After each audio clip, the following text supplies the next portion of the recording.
In today's video, I'm going to teach you how to do accounts receivable in QuickBooks. Accounts receivable is the process of tracking money that customers owe you after you send them an invoice. In QuickBooks, this is fairly simple once you know the basic workflow. The main idea is to create the invoice first, then record the payment when it comes in, and finally check your reports so you can keep an eye on any unpaid balances. To get started, go to the plus New button in QuickBooks and select Invoice. This is where you create a bill for your customer. Choose the correct customer from your customer list, then add the items or services you're charging for, along with the amounts. Take a moment here to make sure everything is accurate, because the invoice is what tells QuickBooks that the customer now owes you money. Once the details look right, click Save and Send.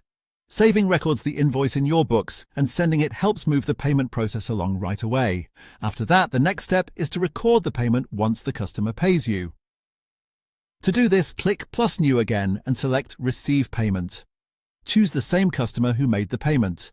QuickBooks will usually show the matching open invoice, and this is important because you want the payment connected to the correct transaction. Check the matching invoice so the payment is applied properly. This step reduces the customer's outstanding balance and keeps your records clean and up to date. When everything looks correct, click Save and Close. The last part is checking your accounts receivable reports. This helps you see who still owes you money and how long those balances have been outstanding. Go to Reports, then search for AR Aging Summary. Open that report and review the unpaid balances.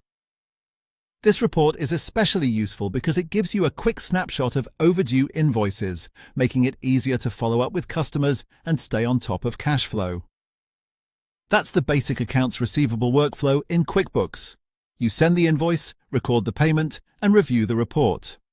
If you repeat these steps consistently, your customer balances will stay organized and your books will be much easier to manage. Thanks for watching, and I'll see you in the next video.